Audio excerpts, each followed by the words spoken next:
அருட்பெருஞ்சோதி அருட்பெருஞ்சோதி தனிப்பெரும் கருணை அருட்பெருஞ்சோதி. எல்லா உயிர்களும் இன்புற்று வாழ்க, வள்ளல் மலரடி வாழ்க வாழ்க, கொல்லா விரதம் குவளை எல்லாம் ஓங்குக, நல்லோர் நினைத்த நலம் பெறுக, நன்றி நினைத்த எல்லோரும் வாழ்க இசைந்து. உலக மக்களே, அறிவார்ந்த அன்பர்களே, ஆண்மநேய ஒருமைப்பாடுடைய அன்பர்களே, அருட்பெருஞ்சோதி ஆண்டவருடைய திருவிளையாடலை பார்த்து கொண்டிருக்கிறோம். அருட்பெருஞ்சோதி ஆண்டவர் ஆதியும் அந்தமில்லா தோன்றிய இறைவன், சுயமாக தோன்றிய இறைவன். சுயமாக தோன்றிய இறைவன் இந்த பிரபஞ்சத்தை படைத்து, உலகங்களை படைத்து, அந்த உலகங்களுக்கு தலைவர்களை படைத்து, படைத்தலைவர்கள், பதத்தலைவர்கள், பிரம்மன், திருமால், ருத்திரன், மகேஸ்வரன், சதாசிவம் போன்ற பதத்தலைவர்களையும் படைத்து, அவர்களுக்கு 5 தொழிலையும் கொடுத்து இந்த பிரபஞ்சத்தை இயக்க வைத்தார்கள். அப்படி இந்த பிரபஞ்சம் தோன்றிய காலத்திலிருந்தே அருட்பெருஞ்சோதி ஆண்டவர் எவ்வளவோ திருவிளையாடல் செய்திருந்தாலும் கூட, கலியுகத்தினுடைய கடைசி திருவிளையாடல் 1823ஆம் ஆண்டு தொடங்கி கலியுகம் 1900 ஆண்டுகளில் முடிந்துவிட்டது என்பதை நமது பிள்ளை பெருமானவர்கள் இறைவன் ஏற்கனவே அறிவித்திருக்கிறார். ஆக கலியுகத்தினுடைய கடைசி திருவிளையாடல் 1823ஆம் ஆண்டு தொடங்கி 30/1/1874 இரவு 12 மணி வரையிலும் அருட்பெருஞ்சோதி ஆண்டவருடைய திருவிளையாடல் நடந்து கொண்டிருக்கிறது. காரணம், யுகங்கள் அழிந்த பிறகு கிரேத யுகம், திரேத யுகம், துவார யுகம், கலியுகம், இந்த 4 யுகங்கள் அழிந்த பிறகு உலக மக்களுக்கென்று ஒரு யுகம் வேண்டும். அதுதான் ஒளி யுகம். நம்ம ஒளி யுகத்தில் இருந்து கொண்டிருக்கிறோம். இதை சக்தி யுகம், சதுர் யுகம் என்று பிள்ளை பெருமானவர்கள் கூறியிருக்கிறார்கள்.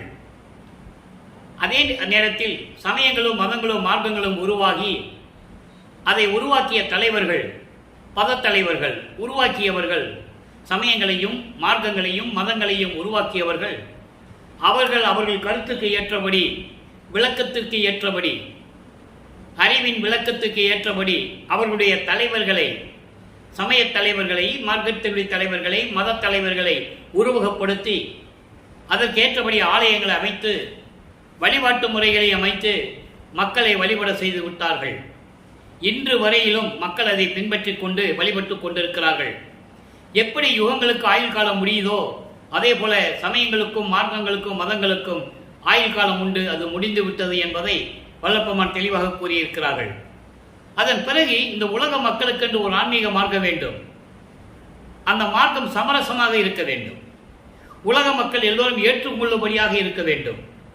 அப்படிப்பட்ட ஒரு மார்க்கமான சுத்த சன்மார்க்கத்தை அருட்பெருஞ்சோதி ஆண்டவர் நிறுவி அதை தன் மகன் கையில் ஒப்படைப்பதற்காக தன்னிடம் வளர்ந்து கொண்டிருந்த செல்வ பிள்ளையை இந்த பூலோகிற்கு ஒரு தாயின் வழியாக வருவிக்க செய்தார். வருவிக்க செய்த பிறகு இந்த 51 ஆண்டுகளையும், அதாவது 1823ஆம் ஆண்டு தொடங்கிய திருவிளையாடல் 1874 ஆண்டு வரை நடக்கிறது. அப்போ அந்த 51 ஆண்டுகளுடைய திருவிளையாடல்களை 8 ஆண்டுகளாக பிரித்து தன் மகனுக்கு அருளை கொடுத்து கொண்டிருக்கிறார். அதை திருவருட்பாவிலிருந்து நாம் பார்த்து கொண்டிருக்கிறோம். நமது பிள்ளை பெருமானவர்கள் வருவிக்க உற்று 8 ஆண்டுகள் வரையிலும் அவர் யார் என்ற நிலை தெரியாது. நமது குழந்தை இறைவன் வல்லற்பெருமானவர்கள் அந்த 8 ஆண்டுகள் வரையிலும் அவருடைய மனம் ஒரு நிலையில் இல்லாமல் இருந்து கொண்டிருக்கிறார்கள். அவருக்கு எதுவுமே தெரியாது. தனிமையாக ஒரு இடம் தேவைப்பட்டது. அதனால் கந்தக்கோட்டத்துக்குள்ளே அமர்ந்து கொண்டிருந்தார். கந்தக்கோட்டம் என்பது சென்னையிலே ஒரு பகுதி. அங்கே ஒரு முருகன் கோயில் உண்டு. கந்தக்கோட்டம் என்று அழைப்பார்கள். அங்கே போய் அமர்ந்து கொண்டிருக்கிறார்கள். வீட்டிலே குழந்தையை காணோம் என்று தேடும்போது தேடுவார்கள். இவர் காலையிலே புறப்பட்டு இரவு தான் வீட்டுக்கு போவார். அப்போ அவர் எவ்வளவு துன்பங்களை அனுபவித்திருக்கிறார் என்பதை நாம் நினைத்து பார்க்க வேண்டும். இந்த 8 ஆண்டுகள் கடந்த பிறகு 2வது 8, அதாவது 9வது ஆண்டிலிருந்து 16 ஆண்டுகளுக்குள் என்ன நடந்தது என்பதை பார்க்க போகிறோம். 9வது ஆண்டு தொடங்கிய பிறகு வல்லப்பெருமானவர்கள் வருவிக்க உற்று 9வது ஆண்டு தொடங்கிய பிறகு இறைவன் அவன் முன் தோன்றி, மகனே, நீ என்னால் வருவிக்க உற்றவன் இந்த பூலோகத்திற்கு, ஞானத்தை பெற்றுக்கொள்ளுவாய். அதே நேரத்தில் உனக்கு முன்பருவம் பின்பருவம் காட்டி அருள் செய்வேன் என்று சொல்லி மறைந்து விடுகிறார். அதன் பிறகு நமது பிள்ளை பெருமானவர்கள் இறைவனால் வருவிக்க உற்றவன் என்ற நிலை தெரியும், ஆனால் வெளியே சொல்ல முடியாது. அப்போ சமயங்களும் மதங்களும் மார்க்கங்களும் சூழ்ந்திருந்த காலகட்டங்களில் சிவபெருமான் தான் சைவ சமயத்தினுடைய தலைவன், அவன் தான் இறைவன் என்று எல்லாருமே வணங்கி கொண்டிருக்கிறார்கள். அப்ப இந்த சிவபெருமானை வணங்கும் போது சமயங்களிலும் அந்த மார்க்கங்களிலும் மதங்களிலும் கூறப்பட்ட நெறிமுறைகளை சங்கற்ப விகற்பங்களை பின்பற்றி கொண்டு நமது பிள்ளை பெருமானவர்களும் திருநீறு பூசிக்கொண்டும் உத்தராட்சமாலை அணிந்து கொண்டும் இறைவனை வழிபட்டுக் கொண்டிருக்கிறார். ஏன்னால் அவருக்கு வேறு எதுவுமே தெரியாதப்போ, அவருக்கு சுத்த சன்மார்க்கத்தை பற்றி தெரியாது, அருட்பெருஞ்சோதி ஆண்டவர்னு தெரியாது, சமயங்களையும் மதங்களையும் மார்க்கங்களையும் சார்ந்து கொண்டு இருந்து கொண்டிருக்கிறார். அப்போ பிள்ளை பெருமானவர்கள் எப்படி இறைவனிடம் முறையீடு செய்கிறார் என்பதையும், எப்படியெல்லாம் இறைவனிடம் விண்ணப்பம் செய்கிறார் என்பதையும் திருவருள் முறையீடிலிருந்து பார்த்து கொண்டிருக்கிறோம். 1ஆம் திருமுறையிலிருந்து பதிகம் 6 திருவருள் முறையீடு மொத்தம் 232 பாடல்களை கொண்டது. இன்று நாம் 185வது பாடலை பார்க்க போகிறோம். 185. அதன் பிறகு என்ன நிலை ஏற்படுகிறது? இப்போ 9வது ஆண்டிலிருந்து 16 ஆண்டுகளுக்குள் நமது பிள்ளை பெருமானுடைய நிலை என்ன? இறைவன் வந்தாரா, மறுபடியும் அருளை கொடுத்தாரா, காட்சி கொடுத்தாரா என்பதை தான் நம்ம பார்த்து கொண்டிருக்கிறோம். பாடலை நன்றாக கவனிங்க. 1ஆம் திருமுறை பதிகம் 6 திருவருள் முறையீடு 185வது பாடல். ஏன் பாடலை சொல்லி திருவிளையாடலுடைய சொல்கிறோம்னா, ஒவ்வொரு பாடலிலும் அந்த விளக்கம் இருக்கிறது. அந்த காலகட்டங்களில் இறைவனால் வருவிக்கப்பட்ட நமது பிள்ளை பெருமானவர்கள் இறைவனுடைய அருளை பெற முடியாமல் எப்படியெல்லாம் துன்பப்பட்டு கொண்டிருக்கிறார் என்பதை உலக மக்களுக்கு தெரியப்படுத்த வேண்டும். பாடலை நல்லா கவனிங்க. பாடல் உங்களுக்கு புரியாவிட்டால் கூட விளக்கம் எளிமையாக இருக்கும். ஈடு அறியாத முக்கண்ணா, 3 கண்களை உடையவன் சிவபெருமான். தியாகராஜ பெருமான், சிவபெருமான், நடராஜன், சொக்கநாதன், மகாலிங்கம், இப்படி சொல்லிக்கொண்டே இருப்பார். மாசிலாமணி, இதெல்லாம் சைவ சமயத்துடைய ஒரே தலைவனுடைய இத்தனை பெயர்கள் உண்டு. ஆனால் அருட்பெருஞ்சோதிக்கு ஒரே பெயர் தான். ஒரே இறைவன், ஒரே பெயர், ஒரே வடிவம், ஜோதி வடிவம், ஒரே மார்க்கம், சுத்த சன்மார்க்கம். அது நம்ம பின்னால் அந்த விளக்கத்தை இன்னைக்கு பார்க்க போகிறோம். இப்போ முக்கண்ணான்னு தான் சொல்லுவார், தியாகராஜ பெருமான் சொல்லுவார். நல்லா கவனிங்க. ஈடு அறியாத முக்கண்ணா, நின் அன்பர் இயல்பினை என் நாடு அறியாது. உன் அருள் இன்றி ஊன் சுவை நாவை அன்றி மேடு அறியாது. மேடு அறியாது. நல் பாட்டை கற்றோர் அன்றி மேல் சுமந்த ஏடு அறியாது. அவை அறியேன் அறியா நான் அறியா என்று இகழ்வார் அன்றே. இது பாடல். அதாவது என்ன சொல்றாருன்னா, தனக்கு ஒப்பிட்டு சொல்ல முடியாத அளவிற்கு தன்னிகரில்லா இறைவன, முக்கன்முடைய இறைவனே, தன்னிகரில்லா இறைவனே, யாரையிடையும் ஒப்பிட்டு சொல்ல முடியாது அப்படிப்பட்ட இறைவன். அப்படிப்பட்ட இறைவன் முக்கன்னா, உன்னுடைய அன்பர்களின், அதாவது அடியார்களின் தகுதியை உன் அருள் இன்றி இந்த உலகம் அறியாது. இந்த உலகம் அறிந்து கொள்ளாது. உன்னுடைய அடியார்களுடைய திறமைகளை, அருள் பாங்கை உன்னுடைய அருள் இன்றி இந்த உலகம் தெரிந்து கொள்ளாது. உலக மக்கள் அறிந்து கொள்ள மாட்டார்கள். நல்ல சுவையான நாக்கு இல்லாமல் இந்த வயிறு நிரம்பாது. சுவையான உணவு இருந்தால் தான் வயிறு நிரம்பும். அப்ப அந்த சுவை உணர்வது நாக்கு. நாக்கு சுவை உணர்ந்து அருந்தாவிட்டால் வயிறு நிரம்பாது. வயிறுக்கு என்னன்னே தெரியாது, பசியோடு இருக்கும். வயிறு அறியாது. நல்ல பாடல் கற்றவர்கள் இல்லாமல் எந்த ஏடும் எழுத முடியாது, எந்த ஏடும் சுமக்க முடியாது. அப்படிப்பட்ட நிலைகள் இருக்கும்போது என்னை சொல்லுகிறார்கள், இவைகள் எல்லாவற்றையும் நான் அறியாதவன் என்று இகழ்ந்து பேச மாட்டார்களா? உன் அருள் இன்றி நான் என்ன செய்ய முடியும்? உன் அருள் இன்றி அடியார்களுடைய அருள் பாங்கை இந்த உலகம் அறியாது, உலக மக்களுக்கு தெரியாது. நாக்கு சுவை இல்லாமல் வயிறு நிறையாது. சுவையான உணவு இருந்தால் வயிறு நிறையும். சுவை இல்லைன்னா ஏதோ பேருக்கு சாப்பிட்டு போயிடுவாங்க இல்லையா? இது உலக இயல்பு, இயற்கை உண்மை, இயற்கை அது. அதுபோல கற்றவர்கள், நல்லவர்கள், கற்றவர்கள் இருந்தால் தான் ஏட்டில் எழுத முடியும். ஏடு சுமக்கும், இல்லைன்னா ஏடு சுமக்காது. இவை எல்லாவற்றையும் நான் அறியாதவன் என்று என்னை இகழ்ந்து பேச மாட்டார்களா? உன் அருள் இல்லை என்றால் நான் என்ன செய்வது? வருவிக்க செய்தாய், என் முன் தோன்றினாய், என் மகன் என்று அறிவித்து சென்று விட்டாய். அருளுக்கு நான் எங்கே போவது? விரைந்து வந்து எனக்கு அருள்வாயாக, பலிகளை சுமந்து கொண்டிருக்கிறேன் என்று சொல்லி இந்த பாடலை நாம் கருதியிருக்கிறார்கள். அதன் பிறகு ஞானம் கிடைத்துவிட்டது. 13வது ஆண்டில், வருவிக்க விட்ட 13வது ஆண்டில் திருவொற்றியூர் செல்லுகிறார். இவர் செல்லவில்லை, இவர் மனம் சொல்லுகிறது திருவொற்றியூருக்கு போன்னு. இறைவன் தூண்டி விடுகிறார், மனதை உள்ளத்தை தூண்டி விடுகிறார். நீ என் மகனை அழைத்துக் கொண்டு திருவொற்றியூர் செல்லு என்று சொல்லி அங்கே திருவிளையாடல் நடக்கிறது. அப்போ இவர் திருவொற்றியூர் செல்லுகிறார். அங்கே 2வது திருமுறை உருவாகிறது. மொத்தம் 113 பதிகங்கள், 1207 பாடல்கள்.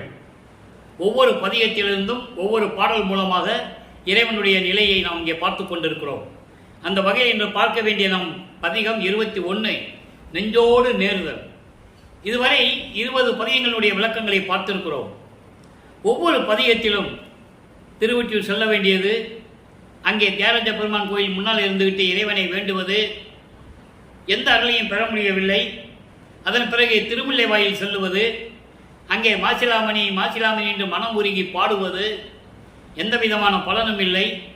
அதன் பிறகு திருவள்ளித்தாயத்துக்கு செல்ல வேண்டியது, அது சென்னையில் ஒரு இடம் திருவள்ளித்தாயம், அங்கே செல்ல வேண்டியது, மனம் உருகி பாட வேண்டியது, எந்த விதமான பதிலும் இல்லை. இப்போ வல்லற்பெருமான் அவர்கள் 16 ஆண்டுகளுக்குள் இருந்து கொண்டிருக்கிறார், 2வது ஏட்டில் இருந்து கொண்டிருக்கிறார். இப்போ இந்த பதிகத்திலே நெஞ்சோடு நேர்தல் இன்று 10வது பாடல்.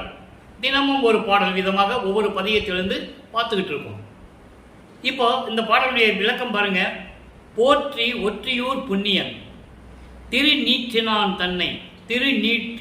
தன்னை நினைந்து நிற்பகேல் தோற்றரும் பரஞ்சோதி நல்லருள் ஊற்றியலும் கடல் ஒக்க கடல் போன்று அருள் வெள்ளம் ஊற்றெடுத்து ஓடும் நெஞ்சமே மனதிடம் சொல்லுகிறார். இங்கே 2ஆம் திருமுறையிலே மனதிடம் எப்படி சொல்லுகிறார், 3ஆம் திருமுறை வரும்போது மனதிடம் எப்படி சொல்லுகிறார், 4ஆம் திருமுறை வரும்போது அதன் நிலை என்ன, 6ஆம் திருமுறை வரும்போது நிறைவாக மனதிடம் எப்படி சொல்லுகிறார். ஒவ்வொரு பாடலுக்கும் ஒரு தொடர்பு. 2ஆம் திருமுறையிலே இங்கே ஒரு பாடல் என்றால் அதனுடைய தொடக்கம் 3ஆம் திருமுறையிலே ஒரு பாடலில் இருக்கும். 6 திருமுறைக்கும் இப்படியே தொடர்பில் இருக்கும். அதான் கனெக்டிவிட்டின்னு சொல்றது. இப்போ இங்கே என்ன சொல்றார் மனதிடம், நெஞ்சோடு நேர்தல். மனமே, திருவொற்றியூரில் இருக்கும் புண்ணியன் திருநீறு அணிந்த அந்த இறைவனை, திருநீர் அணிந்த அந்த இறைவனை நினைத்து போற்றி வணங்கினால் மனதிடம் சொல்லுகிறார். ஏனால் மனதை கட்டுப்படுத்த வேண்டும், மனதை ஒரு நிலைப்படுத்த வேண்டும். மனம் குரங்கு போல தாவிக்கொண்டு செல்லுகிறது என்று சொல்லுவார். தாவி செல்லுவது மனம். அந்த மனதை நிலைப்படுத்த வேண்டும். அதற்காக இந்த பதியத்தை அவர் உருவாக்கி அருளி இருக்கிறார்கள். மனதிடம் சொல்லுகிறார், மனமே, திருவொற்றியூரில் இருக்கும் புண்ணியன் திருநீர் அணிந்த அந்த இறைவனை நினைத்து போற்றி வணங்கினால் பார்ப்பதற்கு அரிய பரஞ்சோதியன் நல்ல அருள் கடல் போன்று ஊற்றெடுத்து அருள் பொங்கி வலியும். அவர் அருள் கடல் போன்று காட்சியளிக்கும். எனவே மனமே, ஒரு நிலையில் இருப்பாயாக, இறைவனை வணங்கு, திருவொற்றியூரில் இருக்கின்ற இறைவனை வணங்கு, மனத்தை அடக்கு, மனதை ஒரு நிலைப்படுத்த வேண்டும் என்பதற்காக இந்த பாடலியம் கருதியிருக்கிறார்கள். இதனுடைய மைய கருத்து, வல்லப்பெருமான் அவர்கள் 16 ஆண்டுகளுக்குள் இருக்கும்போது மனம் அலைபாய்வது இயற்கை, உலகியல் அது நடக்கும். ஒரு ஆண் 16 வயது வந்து விட்டால் அவன் மனம் ஒரு நிலையில் இருக்காது, பல ஆசைகள் வரும். அப்போது அந்த மனதை அடக்க வேண்டும். ஆக இறைவனிடம் மனதை அடக்க வேண்டும் என்று சொல்லுவது போல இந்த பாடலை நமக்கு அருளியிருக்கிறார்கள். இப்போ 3ஆம் திருமுறை. 3ஆம் திருமுறையிலே இதே மனதை செவிலித்தாயாகவும் இவரை தலைவியாகவும் இறைவனை தலைவனாகவும் உருவப்படுத்தி பாடலை அருளியிருக்கிறார்கள். பாடலை கவனிங்க. 3ஆம் திருமுறை பதிகம் 16 திருவருள் பெருமை 7வது பாடல். 3ஆம் திருமுறைக்கு வரும்போது வல்லப்பெருமான் அவர்கள் 3வது எட்டில் இருந்து கொண்டிருக்கிறார். 24 16 ஆண்டுகள் வரைக்கும் எந்த விதமான பலனையும் பெற முடியவில்லை. 17வது ஆண்டிலிருந்து 24 ஆண்டுகளுக்குள் என்ன நடந்தது என்பதை நாம் பார்த்து கொண்டிருக்கிறோம். இந்த இதுவரைக்கும் 15 பதியங்களுடைய விளக்கங்களை பார்த்திருக்கிறோம். ஒரு சின்ன சுருக்கம். இறைவனை வணங்குவது, இறைவன் இப்போ காட்சி கொடுப்பது, மறைந்து விடுவது. அதுக்கு முன்னால் அது கூட கிடையாது. அதன் பிறகு இவர் மனநிலையை நாரையிடையும் கிளிகளிடையும் சொல்லி தூது அனுப்புவார் இறைவனிடம். தியாகராஜ பெருமானிட்ட போய் சொல்லு, நான் இந்த நிலையில் இருந்து கொண்டு இருக்கிறேன் என்று. பதில் வராது. அதன் பிறகு ஒரு புரட்சி பெண்ணிடம் புரட்சி கேட்பது போல பாடல்களை நமக்கு அருளியிருப்பார்கள். அது உலகியல்லே இயல்பு, இயற்கை. கஷ்டம் வந்தால் எங்கேயாவது ஜோசியம் பார்ப்பாங்க, குறி கேட்க போவாங்க. அதே போல ஒரு ஜோதிடரும் ஜோசியம் பார்க்கிறவற்றை ஜோதிடம் பார்க்க செல்லுகிறார். அங்கே அதிலையும் எந்த விதமான பலனும் இல்லை. ஜோதிடம் ஓடினா தானே, குறி கேட்க போனால் சோழி உருண்டா தானே, ஒரு பிரயோஜனம் இல்லை. இப்போ திருவருள் பெருமையில் சொல்றாரு, மனதிடம் மனம் என்ன சொல்லுகிறது, செவிலித்தாய் என்ன சொல்லுகிறது பார்க்க போறோம். நல்லா கவனிங்க. மாகம் பயிலும் பொழில் பனைகொள் வளம் சேர் ஒற்றிவானர் அவர் யோகம் பயில்வார் மோகமிலார் என்னே உனக்கு இங்கு இணங்குவரே. மனம் சொல்லுது, செவிலித்தாய் சொல்லுகிறாள், மகளிடம் சொல்லுகிறாள். செவிலித்தாய் வளர்ப்பு தாய் தான் வளர்த்த மகளிடம் சொல்லுகிறாள். வளர்ப்பு தாய் என்பது மனம். நல்லா கவனிச்சுக்கணும் நீங்க. இணங்குவரே ஆகம் பயில்வாள் மலையாளே யாழ் மலையாளே அவளோ ஒன்றும் அறிந்திழக்காம் ஏக மயில் கொண்டு எது பெறுவாய் ஏழையடி நீ என் மகளே. இது பாடல். இதனுடைய விளக்கம் பாருங்க. அதாவது நீர்நிலைகளும் சோலைகளும் தென்னஞ்சோலைகளும் பண்ணைகளும் நிறைந்த திருவொற்றியூர், குயில்கள் கூவும் இன்னிசை எழுப்பக்கூடிய குயில்கள் கூவிக்கொண்டு மகிழ்ந்து கொண்டிருக்கின்ற திருவொற்றியூரிலே இருக்கின்ற இறைவன், யோக நிலையில் இருக்கின்ற இறைவன், மோகமில்லாத இறைவன். அதோடு மட்டுமல்ல, என்னே உனக்கு இங்கு இணங்குவரே, எப்படி உன்னை பூலோகத்தில் ஏற்றுக்கொள்ள சம்மதிப்பார் என்று நீ நினைக்கிறாய். அந்த வரிக்கு உள் சூட்சமமான விளக்கம் நீங்க கவனிக்கணும். இந்த பூலோகத்தில் எப்படி உன்னை அணைத்துக் கொள்ளுவார், எப்படி உனக்கு அருள் செய்வார் என்று நீ நினைத்துக் கொண்டிருக்கிறாய். இறைவனால் வருவிக்கவுற்றவன் இவர். ஏற்கனவே இறைவனிடம் இருந்தவர் ஒவ்வொரு யுகத்திலேயும். அதை நம்ம திருவருட்பாவிலே பாடல் மூலமாக பார்த்து கொண்டிருக்கிறோம். அப்படி இருக்கும்போது இந்த பூலோகத்தில் வந்து அதே இறைவனிடம் எப்படி நீ அருள் பெறுவாய் என்று நீ நினைத்துக் கொண்டிருக்கிறாய். இவ்வளவு அற்புதமான வரி பாருங்க. அப்போ நீ எப்படி நீ நினைச்சிட்டு இருக்க, உனக்கு சம்மதிப்பார்னு எப்படி நினைச்சிட்டு இருக்க. ஆகம் பயில்வாள் மலையாளேல் மலையாளேல் மலையாளேல்னா உமையாள், அதாவது அவரை இடது பக்கம் இருக்கின்ற உமையாள் என்பவள் கூட அவரை பற்றி தெரிந்து கொள்ள முடியவில்லை. நீ எப்படி தெரிஞ்சுக்கிட்டு உனக்கு அருள் கொடுப்பாருன்னு நீ நினைச்சுக்கிட்டு இருக்க. உமையால் கூட அவருடைய அருளை தெரியாமல் அவரை பற்றி அறிந்து கொள்ள முடியவில்லை. பல திருவிளையாடல் செய்து கொண்டிருக்கின்ற இறைவன் சிவபெருமான். அப்போ சிவபெருமான் தான் அவருக்கு தெரியும் வளர்ப்பமானுக்கு. நல்லா புரிஞ்சுக்கணும் நீங்க. ஏன்னா சமயங்களிலும் மதங்களிலும் மார்க்கமே இருந்து கொண்டிருக்கிறார் என்பதை விட அருட்பெருஞ்சோதி ஆண்டவர் தன் மகனை அங்கு இருக்க வைக்கிறார். ஏன்னா பின்னால இது இல்லை, இது தேவையில்லைன்னு சொல்லணும். நானும் அங்கே இருந்துட்டேன், பார்த்துட்டேன், அதனுடைய காலகட்டங்கள்லாம் முடிஞ்சு போச்சு, ஆயுள் காலம் முடிஞ்சு போச்சு, இனிமேல் அது பயன்படாது மக்களுக்குன்னு மக்கள்கிட்ட சொல்லணும். அதுக்காக தான் தன் மகனை அங்கே இருக்க வைக்கிறார். இதுதான் கான்செப்ட். அப்போ அப்படி உண்மையாளர் கூட தெரிஞ்சுக்க முடியல அவரை பற்றி. நீ என்னத்தை தெரிஞ்சுக்கிட்டு நீ அவர் வருவார் ஆட்கொள்வாருன்னு நீ சொல்லிக்கிட்டு இருக்க. மனம் சொல்லுது, செவிலித்தாய் சொல்லுகிறாள் வளர்ப்பு தாய் தந்த மகளிடம். இப்படியெல்லாம் இருக்கிறையே, அவன் மேலே இவ்வளவு காதல் வைத்துக் கொண்டிருக்கிறாய், ஏக மயில் கொண்டு அளவிலாத அன்பு கொண்டு காதல் கொண்டு இப்படியெல்லாம் இருந்து கொண்டிருக்கிறாய் மகளே, நீ என்ன பலனை அனுபவிக்கப் போகிறாய். ஒன்று விவரம் தெரியாத பெண்ணாக இருக்கிறையே, என் மகளே என்று சொல்லி இந்த பாடலை அருளியிருக்கிறார்கள். இதனுடைய மைய கருத்து, வல்லப்பெருமான் அவர்கள் 24 ஆண்டுகளுக்குள் இருந்து கொண்டிருக்கிறார். எந்த விதமான அருளையும் பெற முடியவில்லை. இப்படிப்பட்ட இறைவன், திருவொற்றியூரில் இருக்கின்ற இறைவன், யோக நிலையில் இருக்கின்ற இறைவன், இப்படிப்பட்ட இறைவன் எனக்கு வந்து அருள் கொடுப்பார் என்று நான் காத்து கொண்டிருக்கிறேன். அவருடைய நிலையை அவர் இடது பக்கத்தில் இருக்கின்ற உண்மையால் கூட அறிந்து கொள்ள முடியவில்லை. இறைவனுடைய திருவிளையாடலை யாரும் அறிந்து கொள்ள முடியவில்லை. நான் இறைவன் மீது காதல் கொண்டுள்ளேன், என்ன செய்ய போகிறேன், எப்படி அருளை பெறப்போகிறேன் என்று எனக்கு தெரியவில்லை என்று சொல்லி தனது மனதில் இருக்கின்ற ஆதங்கத்தை பாடல்களின் மூலமாக நமக்கு அறிவித்திருக்கிறார்கள் நமது பிள்ளை பெருமான் அவர்கள் என்பதை இங்கே நான் பதிவு செய்ய கடமைப்பட்டிருக்கிறேன். அப்போ அவர்களால் அதான் செய்ய முடியும். வீட்டிலே ஏளன பேச்சுக்கள், இவர் வருவிக்க உற்றதனால் ஏற்பட்ட சொந்தங்கள், வருவிக்க உற்றதனால் ஏற்பட்ட உறவினர்கள், சுற்று வட்டாரத்தில் இருக்கிற நட்பு நிலையில் இருக்கின்றவர்கள், இவர்களுக்கு தெரிந்தவர்கள் அறிந்தவர்கள் எல்லாருமே இவரை ஏளனமாக பேசுகிறார்கள். இப்படி திரிந்து கொண்டிருக்கிறானே, இவன் எப்படி அருளை பெறப்போகிறான்? இதெல்லாம் நடக்கிற காரியமா? ஏனென்றால் அவரை சாதாரண மனிதனாக நினைத்துக் கொண்டிருக்கிறார்கள். சாதாரண உலகிலே ஒரு குழந்தை எப்படி பிறக்குமோ அந்த மாதிரி பிறந்து வளர்ந்து கொண்டிருக்கிறார் என்று எல்லாருமே நினைத்து கொண்டிருக்கிறார்கள். ஆனால் இவருக்கு மட்டும்தான் தெரியும் இறைவனுடைய பிள்ளை, இறைவனால் வருவிக்க விட்டவன் என்ற நிலை அவருக்கு மட்டும்தான் தெரியும். இப்ப நிலைகள் மாறுகிறது, ஆண்டுகள் உருண்டோடுகிறது. வல்லப்பெருமான் அவர்கள் 4வது ஏட்டில் அடியெடுத்து வைக்கிறார். 4×32 25வது ஆண்டிலிருந்து 32 ஆண்டுகளுக்குள் என்ன நடந்தது? 4ஆம் திருமுறை உருவாகிறது. மொத்தம் 19 பதிகங்கள்.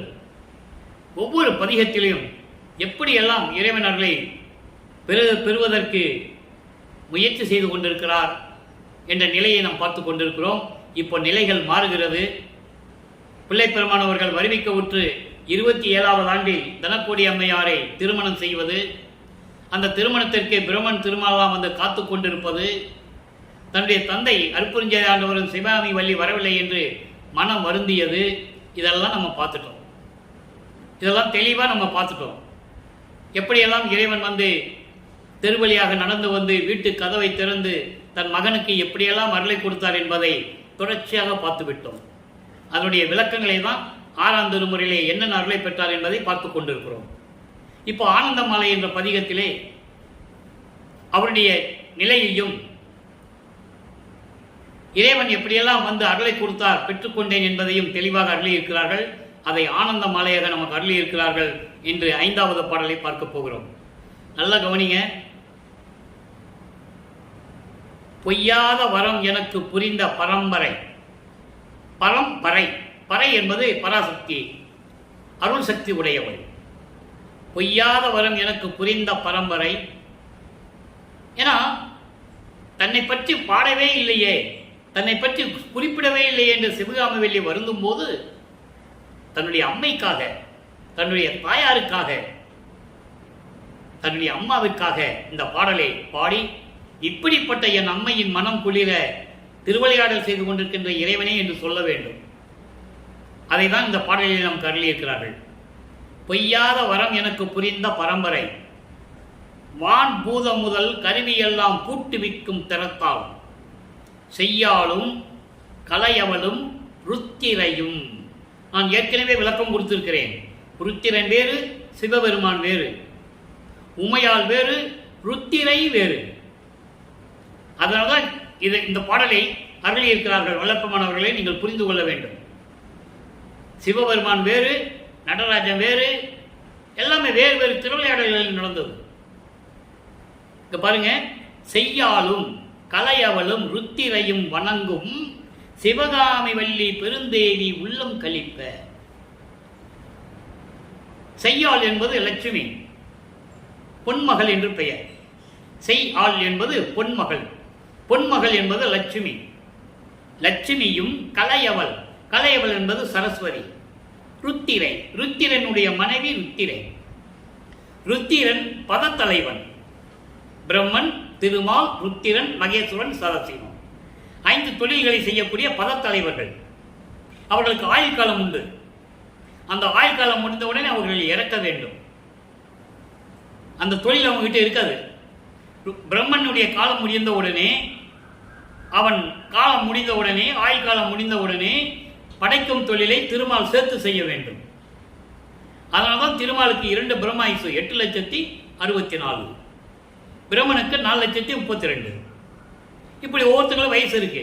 ருத்திரன் பிரம்மனுடைய திருமாலுடைய காலம் முடிந்த உடனே, திருமாலுடைய காலம் துவாபர யுகத்திலே கிருஷ்ணனோட முடிஞ்சு போச்சு. அதன் பிறகு இந்த 2 தொழிலையும் சேர்த்து ருத்திரன் செய்யணும். அந்த ருத்திரனுடைய மனைவி தான் ருத்திரை. இவங்க 3 பேரும் ருத்திரனும் ருத்திரையும் சைவ சமயத்தை சேர்ந்தவர்கள். பிரம்மன் திருமால் வைஷ்ணவ சமயத்தை சேர்ந்தவர்கள். மகேஸ்வரனும் சதாசிவம் சைவ சமயத்தை சேர்ந்தவர்கள். இவங்களே ஒரு மதங்களை உருவாக்கி சமயங்களை உருவாக்கி மக்களை வழிபட செய்து விட்டார்கள். தெளிவாக பிரம்மான் திருவற்பாலை நமக்கு அருளியிருக்கிறார்கள். ஆக லட்சுமியும் சரஸ்வதியும் ருத்திரையும் 3 பேரும் சேர்ந்து வணங்கக்கூடிய தாய் என் தாய் சிவகாமி வள்ளி.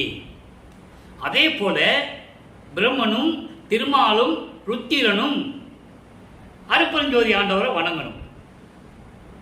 அந்த தொழிலை எல்லாம் 5 தொழிலை எல்லாம் வள்ளற்பெருமானிட்ட ஒப்படைத்த பிறகு, தந்தை மகனிடம் ஒப்படைத்த பிறகு இவங்க எல்லாரும் சேர்ந்து வள்ளற்பெருமானை வணங்கணும். பாடல்ல இருக்கு, யாரும் மறுக்க முடியாது. அதோடு மட்டுமல்ல, தன் மகன் மனதை குளிர வைக்க வேண்டும் என்பதற்காக லட்சுமியும் சரஸ்வதியும் நம்ம வள்ளற்பெருமான் முன் தோன்றி நடனமாடி அவரை மகிழ்விக்க வேண்டும். திருமடந்தைமார் இருவர் என் எதிரை நடிக்க செய்து என் சிறுமையெல்லாம் தீர்த்த இறைவனை என்று கூறுவார். அதே நேரத்தில் அங்கே சொல்லுவாரு, 1ஆம் திருமுறை 3ஆம் திருமுறையில 4ஆம் திருமுறையில் சொல்லுவார் அன்புமலையில, திருமகளில் இருவரும் என்னை வணங்கி வந்தனம் அப்பா என்று இசைந்து என் முன் ஆடி பாடி பெற்றி அளித்தனை இப்பேதையன் தனக்கே. அப்ப வல்லப்பெருமானுடைய இறைநிலையை நீங்க பார்க்கணும். சாதாரண ஆளுக்கு முன்னால லட்சுமி சரஸ்வதியும் நடனம் ஆட முடியுமா? யோசிச்சு பார்க்கணும். இந்த விளக்கங்களை உலக மக்களிடம் யார் சொல்லவில்லை. அதனால்தான் 1869 இதை பொறுக்க முடியாதவர்கள், சமயங்களையும் மதங்களையும் மார்க்கங்களையும் சேர்ந்தவர்கள், ஜாதிகளை சேர்ந்தவர்கள், அதிலே ஏற்பட்ட அந்த பெரியவர்கள் எல்லாம் சேர்ந்து ஆறுமுக நாவலர் என்றுடைய புலவரன் மூலமாக 1869ஆம் ஆண்டு கடலூர் மஞ்சக்குப்பம் நீதிமன்றத்திலே வழக்கு தொடர்ந்தார்கள். தாங்க முடியல அவங்களால பிரபஞ்சத்தின் உண்மையை. அதை நீங்க புரிஞ்சுக்கணும். அதனுடைய விளக்கம் நம்ம பின்னால பார்க்க போறோம். கோர்ட்டில் என்னென்ன நடந்தது என்பதை நம்ம பின்னால பார்க்க போறோம். அப்போ உங்களுக்கு தெளிவா தெரியும். அதனுடைய சுருக்கத்தை மட்டும் சொல்லியிருக்கேன். இப்படி இந்த நிலையில் இருக்கின்றவர்கள் அப்படியெல்லாம் சிவகாமி வள்ளியின் தாயை வணங்கி உள்ளங்களிப்ப நீயும் இன்ப நடம் பேரின்பமாக கையாத பெரின் குறைவில்லாது, கையாது என்பது கசக்காத என்பது பேரின்பமாக நடம் புரிந்து கொண்டு பொது சபையிலே பொற்சபையிலே கனக பொதுவில் கழித்து இயற்றும் துறையே. அங்கே திருச்சிற்றம்பலத்திலே பொற்சபையிலே நடனமாடிக்கொண்டு திருவிளையாடல் செய்து கொண்டு என் அம்மையை உள்ளங்களிப்ப, என் அம்மையின் உள்ளம் மகிழ நடனமாடிக்கொண்டிருக்கின்ற இறைவனே, நின் கருணையை நான் கருதி, நீ எனக்கு கொடுத்த கருணையை நான் எண்ணி நையாத வண்ணம் எல்லாம் பாடுகின்றேன். நையாத வண்ணம், உள்ளம் கலங்காது, ஐயம் இல்லாது, எந்த விதமான பயமும் இல்லாது நான் உன்னை வணங்கி பாடிக்கொண்டிருக்கிறேன். எல்லா அருளையும் நீ எனக்கு கொடுத்து விட்டாய் என்பதை உலக மக்களுக்கு தெரிவிக்கிறார். பருவம் நெண்ணிய புண்ணியரெல்லாம் நயந்து மகிழ்ந்திடவே. அருள் பக்குவம் கொண்ட பெரியவர்கள்லாம் இதை பார்த்து நான் பெற்றதையெல்லாம் நினைத்து விரும்பி மகிழ்ந்து கொண்டிருக்கிறார்கள் என்று சொல்லி இந்த பாடலை நமக்கு அருளியிருக்கிறார்கள். ஆக வல்லப்பெருமானவர்கள் 32 ஆண்டுகளுக்குள் இந்த நிலையெல்லாம் நடந்து கொண்டிருக்கிறது. ஏம சித்தியை பெற்றுக்கொண்டார். அதை நம்ம பின்னால பிரசாத மாலையில பார்க்க போறோம். தத்துவ சித்தியை பெற்றுவிட்டார். எப்படி தத்துவங்களை கடந்தார் என்பதை 6ஆம் திருமுறையிலே பின்னாலே நாம் பார்க்க போகிறோம். எல்லாத்துக்குமே ஒரு கனெக்டிவிட்டி இருக்கு. அதனுடைய சுருக்கங்களை இப்ப நம்ம சொல்லியிருக்கோம். விளக்கங்களை பின்னால பார்க்க போறோம். எப்படியெல்லாம் பிரசாத மாலையிலே சுத்த தேகம், புரண தேகம், ஞான தேகத்தை எப்படி கொடுத்தார், தத்துவங்களை எப்படி கடக்க செய்தார், ஐம்புலன்களை எப்படி அடக்க செய்தார் என்பதையெல்லாம் நாம் அடுத்த பதிகத்திலே பார்க்க போகிறோம். ஆக இது ஒட்டுமொத்தமாக என்ன சொல்றாரு, இது 4ஆம் திருமுறையிலே 4வது பதிகம். 3ஆம் திருமுறையில நம்ம இன்னும் பிரசாத மாலை விளக்கத்துக்கு நம்ம இன்னும் வரல.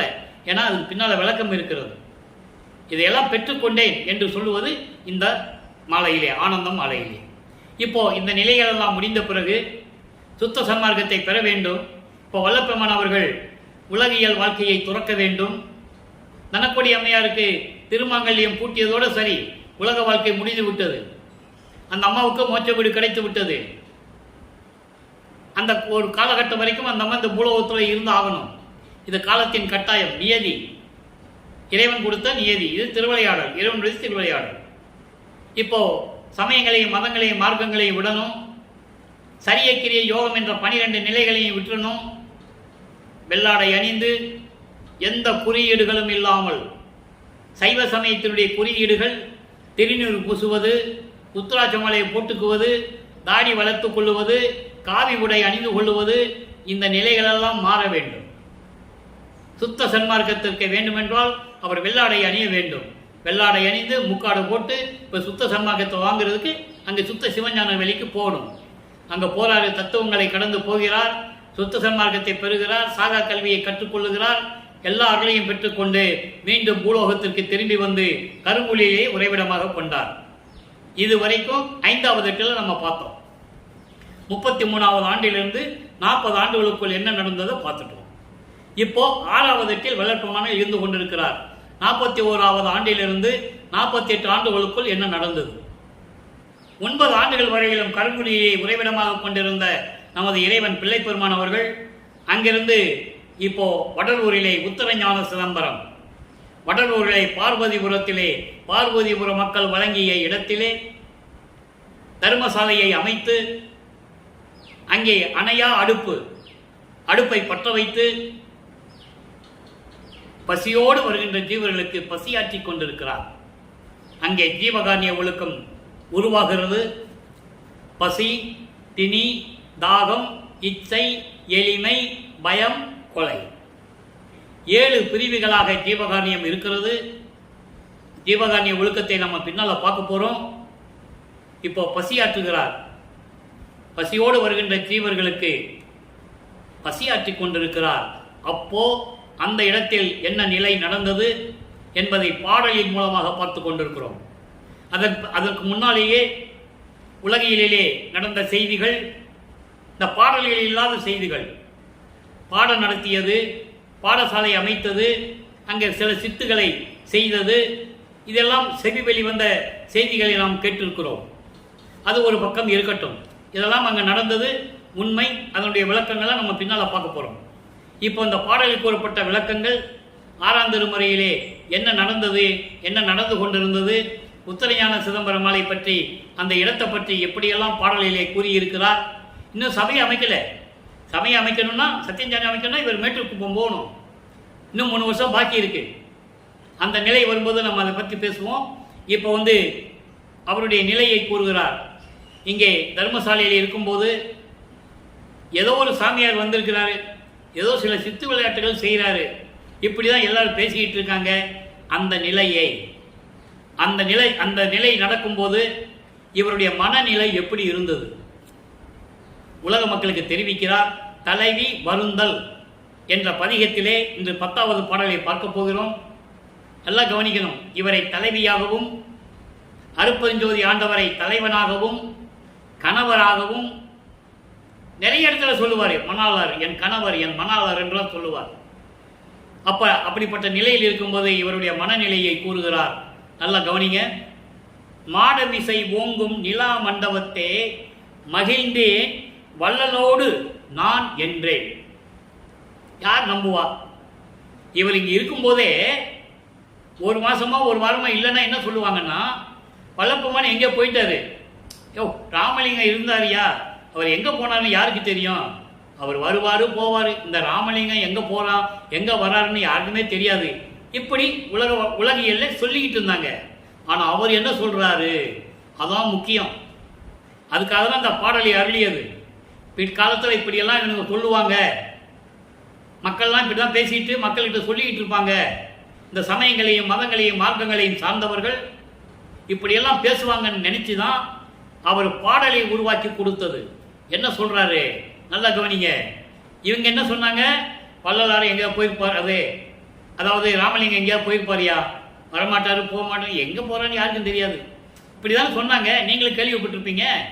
அவர் என்ன சொல்கிறாரு, மாடமிசை ஓங்கு நிலா மண்டபத்தே மகிழ்ந்தேன் வள்ளலோடு நான் என்றேன். இங்கே போயிட்டு வந்துட்டு இவர் சொல்லுவார்ல, நீங்கள் போனால் அங்கே போன சொல்லுவார, யாரும் நம்புறது இல்லை. அதை சொல்கிறார். மாடமிசை நிலா ஓங்கும் மண்டபத்தே, எங்க சுத்த சிவஞான வெளி, பரவெளி, பரம்பரவெளி, பராவெளி, பெருவெளி, பெருசுகவெளி, வெட்டவெளி எல்லாம் கடந்து போகணும். சுத்த சிவஞான வெளி.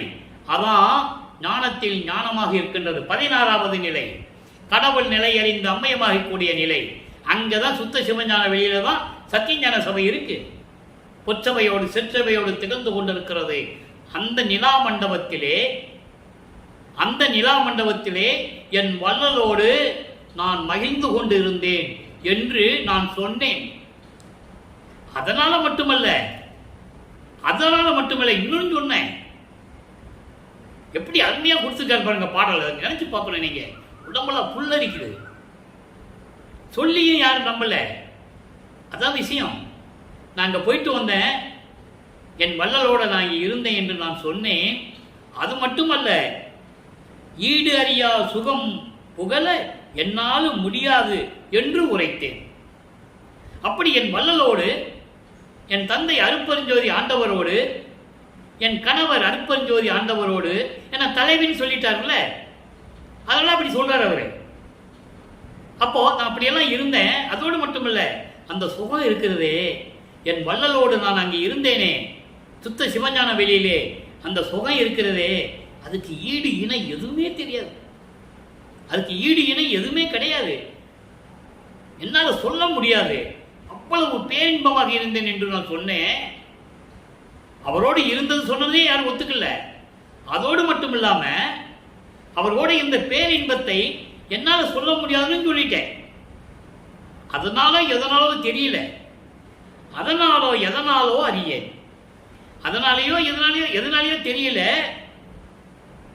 ஏட இதழ் பூங்குழல் கோதை தோழி முகம் புலர்ந்தார். மனதை சொல்லுகிறார், மனதை தோழி என்று சொல்லுகிறார்.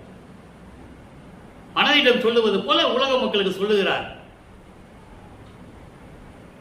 இதழ் போன்று மெல்லிய கூந்தல் உடைய என் தோழி இருக்காளே மனம், அவ கூட ஒத்துக்க மாட்டேன்றான். முகம் புலர்ந்தால் முகத்தை திருப்பி வச்சுக்கிறான். முகம் பார்த்து பேசுவதில்லை. நான் என்ன சொன்னாலும் முகத்தை திருப்பி வச்சுக்கிறான்.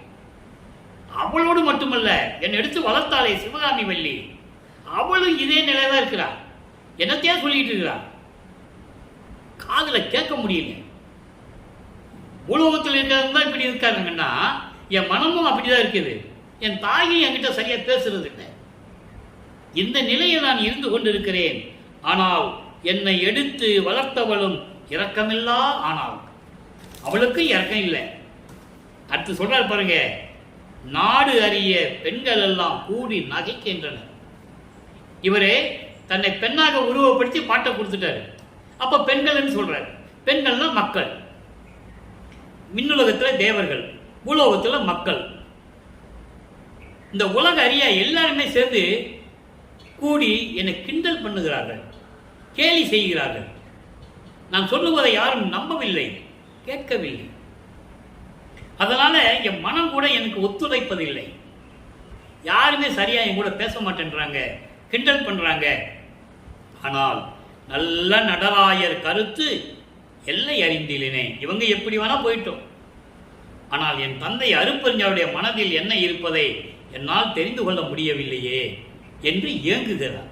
அதான் தலைவி வருந்துதல். ஏன்னா அருட்பெருஞ்சோதியார் வர்றது இவர் கடலை கொடுத்துட்டு போயிடுறது. இப்போ இவர் பார்க்கணும்னா அங்கே தான் போகணும். இவர் போயிடுறது. அங்கே சுத்த சிவஞானிக்கு போயிட்டாருன்னா இங்கே இருக்கிறவங்கள என்ன கேள்வி பேசுகிறாங்க, அவர் எங்கே போனாருன்னு தெரியலன்னு கேள்வி பேசுறது. இந்த நிலை தொடர்ந்து கொண்டு இருக்கிறது. ஆக பரிபூர்ணமாக நிறைவடைந்தது மேட்டுக்குப்பம் சித்தி விழாவும். அதை நீங்கள் புரிஞ்சுக்கணும். 48 ஆண்டுகளுக்குள் என்னென்ன நடந்தது தான் நம்ம பார்த்துட்டு இருக்கோம். இப்போ தர்மசாலையை அமைச்சாச்சு, ஜீவர்களுக்கு பசியாற்றி கொண்டிருக்கிறார். ஜீவகாரண்ய ஒழுக்கம் வந்துருச்சு. அந்த விளக்கங்களை நம்ம பின்னால் பார்க்க போகிறோம். இப்போ பெருவெளி இருக்கு பக்கத்தில், தர்மசாலை பக்கத்தில் பெரிய வெளி இருக்கு, பெருவெளி. அதை எப்படி கைப்பற்றுறது, எப்படி வாங்குறது?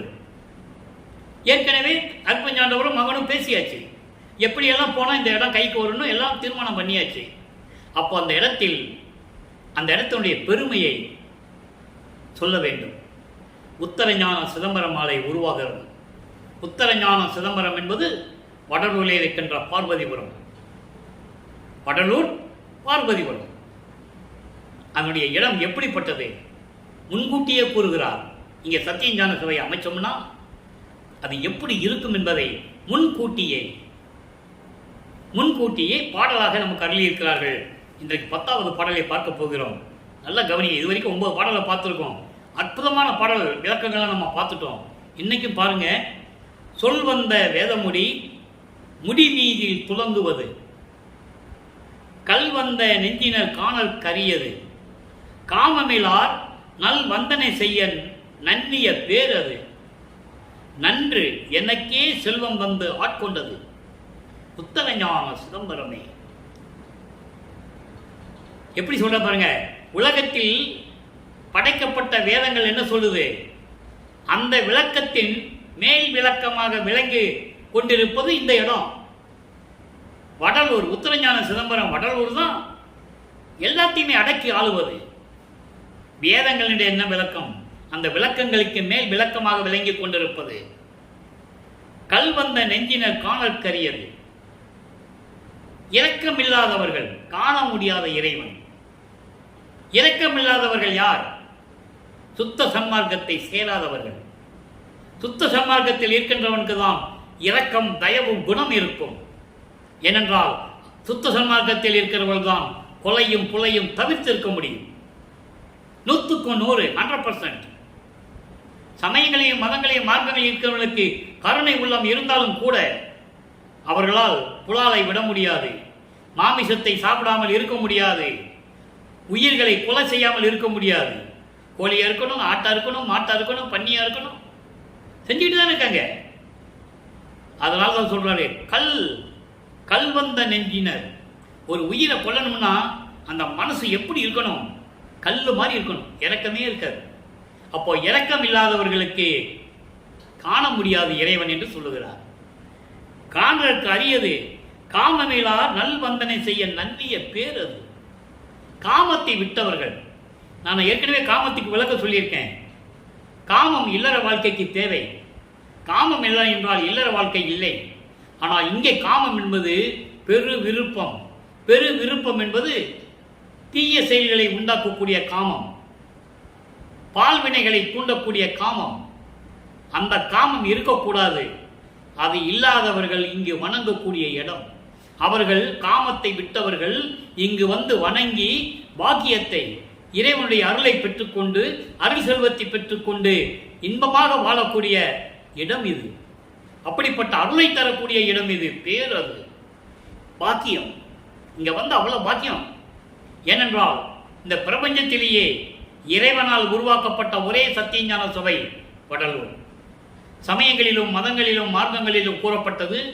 அந்தந்த சமயங்களை சேர்ந்த தலைவர்கள், மதங்களை சேர்ந்த தலைவர்கள், ஜாதிகளை சேர்ந்த தலைவர்கள், மார்க்கங்களை சேர்ந்த தலைவர்கள் உருவாக்கி இருக்கிறார்கள். இல்லை என்று சொல்ல முடியாது. ஆனால் இறைவனே இருந்து வடிவமைத்து இப்படிதான் சத்தியஞான சபையை இங்கே நிறுவ வேண்டும் என்று நிறுவியது அருப்பெருஞ்சோதி ஆண்டவருடைய மகன் வல்லப்பெருமானவர்கள் என்பதை இங்கே நான் பதிவு செய்ய கடமைப்பட்டிருக்கிறேன். அதனால சொன்னார், என் உள் சபையை கண்டனன். எங்க? அங்க சபையை கண்டனன். அதே சபையை தான் இங்க அமைச்சது. அதனுடைய விளக்கத்தை நம்ம பின்னால பார்க்க போறோம். எண்கோண வடிவம் என்பது இறைவனுக்கு 8 குணங்கள் உண்டு. தன்மையத்தனாதல், தூய உடம்பினாதல், இயற்கை உணர்வினாதல், முற்றிலும் உணருதல், இயற்கையாகவே பாசங்களை நீக்குதல், முடிவில் ஆற்றல் உடைமை, பேரின்பத்தில் உடைமை, வரம்பில் இன்பம் உடைமை. இப்படி 8 குணங்கள் உண்டு. ஆனால் எண்கோண சபை அவர்கள் விருக்கத்தபடி பல விளக்கங்களை கொடுத்திருப்பார்கள். 8 திசைகளை குறிக்கிறது. 8 காவல் செய்கின்ற அந்த காவலாளிகளை குறிப்பது நிறைய சொல்லுவார்கள். இது அவர்களுடைய விருக்கம், அவருடைய சுதந்திரம். அதில் நாம் உள்ள போக வேண்டாம். எண்கோண சபை என்பது இறைவனுக்கு இருக்கின்ற அந்த குணங்கள். ஒவ்வொரு அந்த குணத்திற்கும் ஒவ்வொரு தன்மை உண்டு. அதனால்தான் எண்கோண சபையிலே எண்கோண வடிவிலே இங்கு அமைத்தது. ஆக உத்தரஞான சிதம்பரத்திலே இப்படியெல்லாம் வர்ற காமத்தை நீக்கி இங்கே வந்து இறைவனை நல்ல முறையில் வணங்கினால், கொலையும் புலையும் தவிர்த்து அதான் அறிவிப்பு பண்ணார். கொலையும் கொலையும் தவித்தவர்கள் மட்டும் உள்ளே புகவும். அது எங்க மேல கண்ணுக்கு தெரிய இடத்துல இருக்கும். அண்ணாந்து பார்த்தாதான் தெரியும். ஏன் பெரிய போர்டு வச்சாதான் என்ன வைக்க மாட்டாங்க. அது ஒரு பெரிய விளக்கம், அது ஒரு பெரிய நிலை.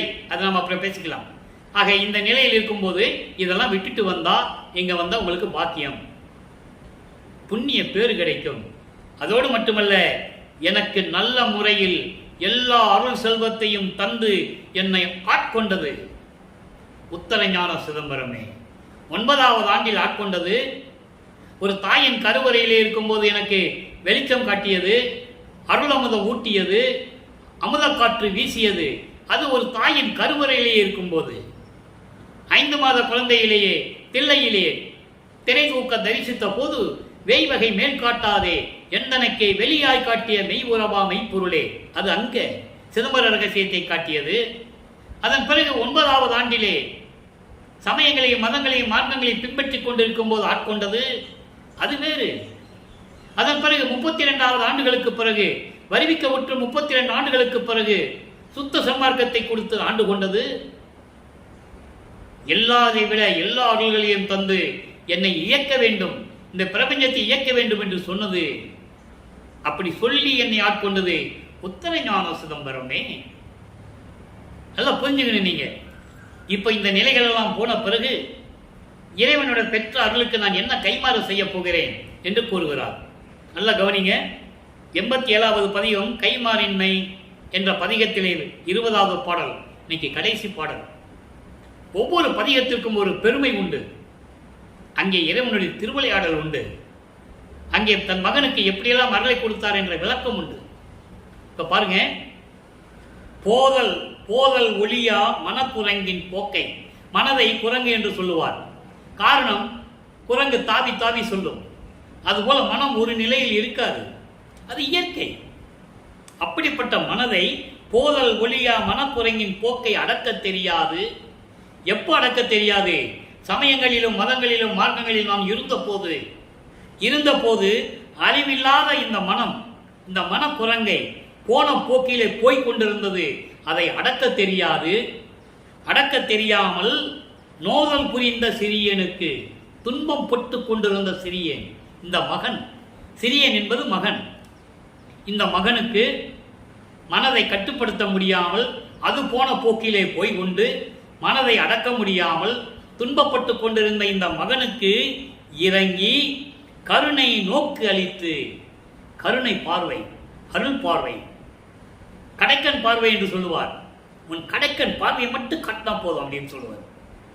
அப்படி கருணை நோக்களித்து சாதல் என்னும் ஓர் சங்கடத்தை தவிர்த்து, இறப்பு என்ற ஒரு சங்கடத்தை, அந்த துன்பத்தை எனக்கு தவிர்த்து என் உயிரில் தான் கலந்து, தன் உயிரில் தான் கலந்து என் உயிரில் இறப்பை தவிர்த்து மரணமில்லா பெருவாழ்வை கொடுத்து என் உயிருனில் கலந்த காதல் அரசே. ஏன்னா இறைவன் மீது அவ்வளவு காதல் கொண்டுள்ளவர். அன்பனும் பிடியுன்னல் அகப்படும் மலையே என்று கூறுவார். அன்புக்குள்ள மாட்டிக்கிட்டான்னா வெளியே போக முடியாது அற்புதஞ்சாட்டம். அப்படிப்பட்ட இறைவனே, உனக்கு நான் என்ன கைமாறு செய்ய போகிறேன் என்று சொல்லுவார். ஏன் சாதலை ஒழித்து என்று சொல்கிறார்? நீங்க கவனிக்கணும். அது எவ்வளவு சூட்சமமான விளக்கங்கள் என்பதை நீங்கள் புரிந்து கொள்ள வேண்டும். அவர் ஏற்கனவே பிறப்பு இறப்பு இல்லாதவர், ஒவ்வொரு யுகத்திலையும் இருந்தவர், வளர்ப்பமானவர்கள். ஊழி தோறும் ஊழி உழப்புறாது ஓங்கி வாலி என்று எனக்கு வைத்த நன்னீதியே. இது அகவல். ஆறாந்தமிழே பாடல் உண்டு. ஊழி தோறும் ஊழி உயிர் தலைத்து ஓங்கினன். அங்கதான் இங்க சொல்லுவார், இறப்பை பற்றி சொல்லுவாரு. 7 கடல் அவைத்தை விட்டு நீங்கினேன் மேல்நிலை, ஊழி தோறும் ஊழி உயிர் தலைத்து ஓங்கினன். 7 கடல் அவத்தை அகவல்ல சொல்லுவாரு. ஊர்வன பரப்பன உருவன நடப்பன ஆரூர காத்தொரு அருப்பெருஞ்சோதி. 4 பிறவிகள் வந்துச்சா? ஊர்வன என்று ஊர்ந்து செல்லக்கூடிய பிராணிகள், உயிரினங்கள். பரப்பன பறந்து செல்லக்கூடிய உயிரினங்கள். உருவன தாவரங்கள். நடப்பன நடந்து செல்லக்கூடிய உயிரினங்கள். இது இல்லாம அரக்கர்கள், தேவர்கள், மனிதர்கள். 7 வகையான பிறப்புகள் இருக்கு. அதான் 7 உலக அவத்தை என்று சொல்லுகிறார். இதையெல்லாம் நான் கடந்து வந்து விட்டேன். ஒவ்வொரு யுகத்திலையும் உயிர் தலைத்து ஓங்கினேன். ஒவ்வொரு யுகத்திலையும் நான் இருந்தவன் என்று சொல்லுகிறார். இதை மக்களிடம் யார் சொன்னது? அதான் பிரச்சனையே. 202 ஆண்டுகள் ஆகிவிட்டது வல்லப்பமானவர்கள் வருவிக்க விட்டு. 152 ஆண்டுகள் ஆகிவிட்டது அவர் அருட்பெருஞ்சோதி ஆண்டவராகி.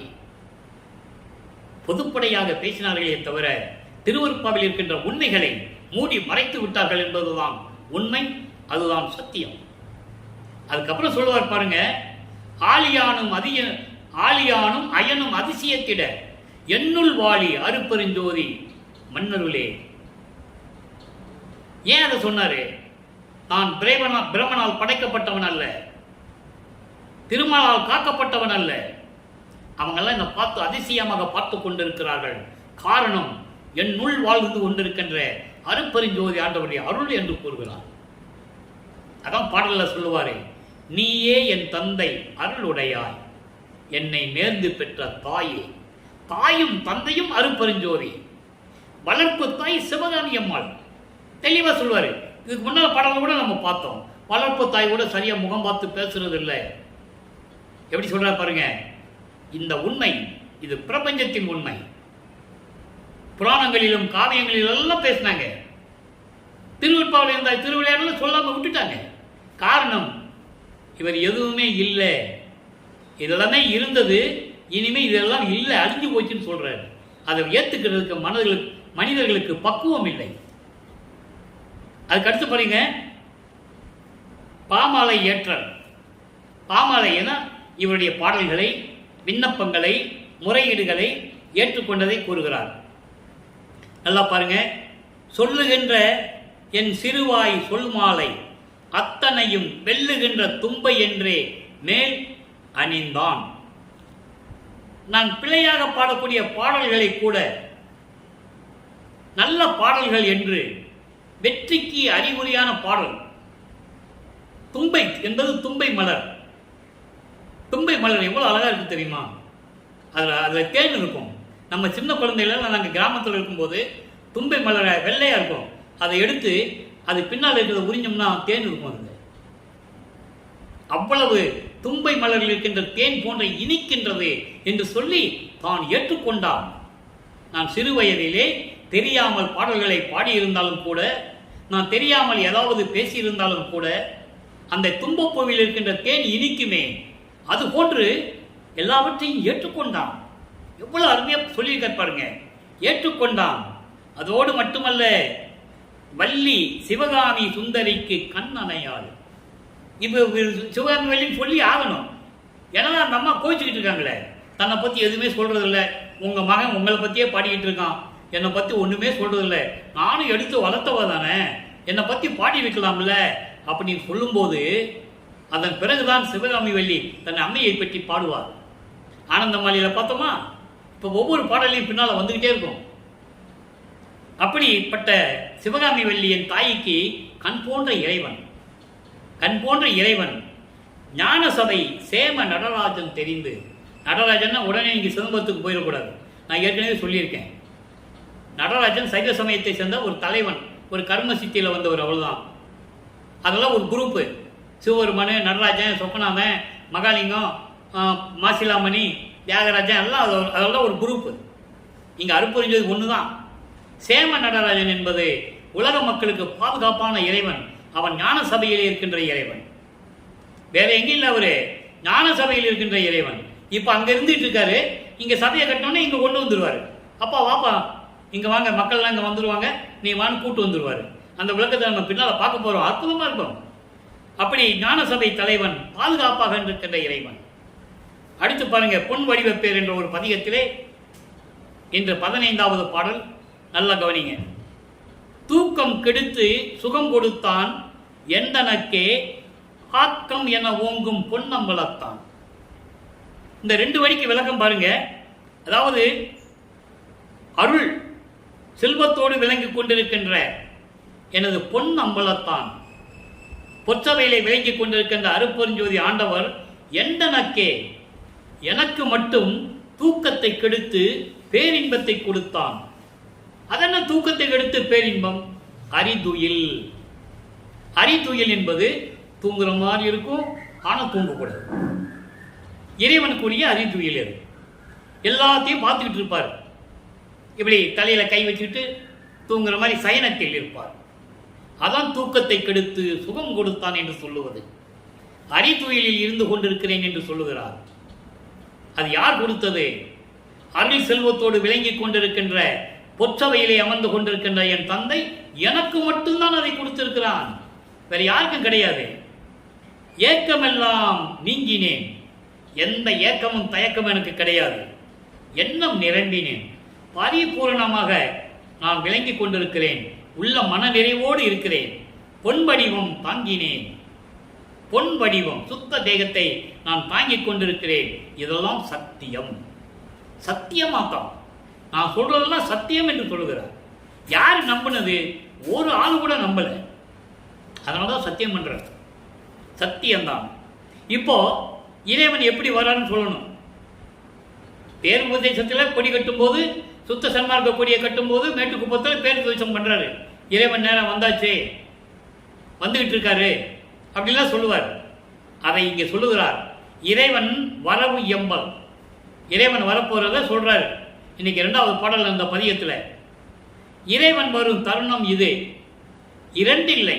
இந்த இரண்டில்லை என்பது 2 விதமா கிடையாதுன்னு சொல்றது. ஒன்றில்லை இரண்டில்லைன்னு சொல்றது. அதாவது சம்மதம் தான், முழு சம்மதத்தோடு, சந்தேகமே கிடையாது. அதான் இரண்டில்லைன்னு சொல்லுவது. 2 மனசு கிடையாது, ஒரே மனசு. இறைவன் வரும் தருணம் இதே, இரண்டில்லை, மாற்று கருத்து இல்லை. அஞ்ச வேண்டாம், நீ எல்லளவும் ஐயமுறே. நீ என்பது மனதிடம் சொல்லுகிறார். மனமே இறைவன் வருகின்ற நேரம் வந்து விட்டது. இங்க மனதிடம் சொல்லுவது போல உலக மக்களுக்கு சொல்றார். அதை நீங்க புரிஞ்சுக்கணும். உலக மக்களே, இறைவன் வருகின்ற நேரம் வந்து விட்டது. இதுல எந்த விதமான சந்தேகம் உங்களுக்கு வேண்டாம். எல்லளவும் ஐயமுறே, சிறிதளவோட நீங்க சந்தேகப்பட வேண்டாம். எவ்வுலகும் கழிப்ப, எல்லா உலகங்களும் மகிழும்படி நிறைமொழி கொண்டு அறைக. மனதிடம் சொல்லுகிறார். மனமே, இறைவன் வரப்போறாரு, நீ முழுமையா முழு சம்மதத்தோடு நீ சொல்லிடு, சத்தியம் செய்து கூட சொல்லிடு, தவறில்லை. ஏனென்றால் இது பழுது வராது இறையும். என் இறைவன், என் தந்தை என்னிடம் சொன்னதனால் இதுல பழுதே வராது. பழுது வராதுன்னா பழி வராது. நீ சத்தியம் பண்ணி சொல்லிடு. மனதிடம் சொல்லுகிறார். நீ வேறு நினைத்து அயரே, நீ வேறு நினைத்து எதுவும் வருத்தப்பட வேண்டாம், நீ தைரியமா சொல்லு. அப்படின்னா என்ன அர்த்தம்? நான் தைரியமாக சொல்லுகிறேன், இறைவன் வருகின்ற நேரம் வந்து விட்டது, இதில் எல்லளவு கூட சந்தேகப்பட வேண்டாம் உலக மக்களே என்று சொல்லி மனதிடம் சொல்லுவது போல சொல்லுகிறார். நான் புகன்ற முறைமொழி என்னுடையவன் தான் மொழிந்த மொழி, எனக்கோர் மொழி இல்லை. இப்ப நான் சொன்னதெல்லாம், இந்த அருள் மொழி எல்லாம், அருள் வாக்கெல்லாம் இறைவன் சொன்னதே, நான் சொன்னதில்லை. எனக்கு ஒரு மொழி இல்லை. என் உடல் ஆவி முதல் அனைத்தும் தானே பொறையுற கொண்டு, என் உடல் பொருள் ஆவி அத்தனையும் மனம் வந்து அன்பு கொண்டு அருப்பெருஞ்சோதி தன் வடிவும் உயிரும் பொருளும் அளித்து என்னை தானாய் புணர்த்தியது காணே. நான் உடல் பொருள் ஆவி எல்லாம் கொடுத்துட்டேன், மனமும் வந்து கொடுத்தேன். அதே போன்று இறைவனுடைய உடலையும் பொருளையும் ஆவியும் எனக்கு மனமும் வந்து கொண்டு வந்து கொடுத்து என்னோடு கலந்து கொண்டான் என்று சொல்கிறார். அடுத்த தனித்திறங்கள்ல ஒரு பாடல், நேரம் நெருங்கி கொண்டிருக்கிறது, நல்லா கவனிங்க. 129வது பாடல், செத்தார் எழுந்தனர். ஏன் இந்த பாடலை இங்க கொண்டு வந்து ஒப்பிட்டு சொல்றேன்னா, இது உத்தரஞான சிதம்பரத்தில் நடக்க போறது. அதான் இங்க எழுவார் மேடையை எழுப்பியது. அதற்கு முன்னாலே பாடல்களை கூறுகிறார். செத்தார் எழுந்தனர், சுத்த சன்மார்க்கம் சிறந்தது. சுத்த சன்மார்க்கத்தை கற்றுக்கொள்வதற்காக இறந்தவர்கள் எல்லாம் மீண்டும் வருகிறார்கள். நான் ஒத்தார் உயர்ந்தவர்களா ஒருவனை உற்று அடைந்தேன். யாருக்கும் ஒப்பிட முடியாத, யாருக்கும் உயர்ந்தவன் இல்லாத என்னிடத்தில் இருக்க கொண்டிருக்கின்ற எனது தந்தையை நான் கலந்து சித்தாடுகின்றேன். யார் இந்த பிரபஞ்சத்தில் சொன்னது, இந்த பிரபஞ்சத்தை நான் தான் இயக்குகிறேன் என்று? அல்லப்பெருமான் ஒருவரால் சொல்ல முடியும். சித்தாடுகிறேன் என்று, பிரபஞ்சத்தை இயக்குகின்றேன், சாகா வரமும் சிறக்க பெற்றேன். இத்தாரணியில் எனக்கு இணை யார் என்று இயம்புவேனே. யார் எனக்கு இணையாக இருக்கிறார்கள்? எனக்கு இணை இந்த உலகத்தில் யாருமே இல்லை என்று சொல்லுவார். பிரம்மன் திருமால் முதல் எனக்கு இணை கிடையாது என்று சொல்லுவார். செத்து செத்து பிறக்கும் இந்த தேவர்கள் என் முன் வழியிலர் என்று சொல்லுவார். என்னை வணங்குகின்றவர்கள் என்று சொல்லுவார். இப்படி இருக்கும்போது கடைசி ஒரு விளக்கம், மெய்யர்கள் வியப்பு, அறிவிலேன் செய்த குற்றம் அனைத்தும் பொறுத்தது மட்டுமல்லாமல் அமுதளித்தது. யார் செய்வார்கள் இந்த நன்றியை? இறைவனிடம் சொல்லுகிறார், என் குற்றங்களை எல்லாம் பொறுத்து, அதோடு மட்டுமல்ல சுத்த சன்மார்க்கத்தை கொடுத்து, எனக்கு பசியே இல்லாமல் அருளமுதத்தை கொடுத்து, இதெல்லாம் யார் செய்வார்கள்? செறிவில்லாத பொறியும் மனமும் செறிந்து நிற்கவே செய்தாய். அடக்க முடியாத ஐம்புலங்களையும் பொறிகளையும், கண் காது மூக்கு வாய் மேல் ஒளி சுவை நாற்றம் உணர்வு இவற்றையெல்லாம் அடக்கி எனக்கு அருள் செய்தாய். மேலும் தெரிவித்தாய், சாதா கல்வி கற்கவே. சாதா கல்வியை கற்க வேண்டும் என்றால் என்னெல்லாம் பின்பற்ற வேண்டும் என்ற நெறிகளை எனக்கு கற்றுக் கொடுத்தாய் என்று சொல்லி இந்த பாடலில் நாம் கருளியிருக்கிறார்கள்.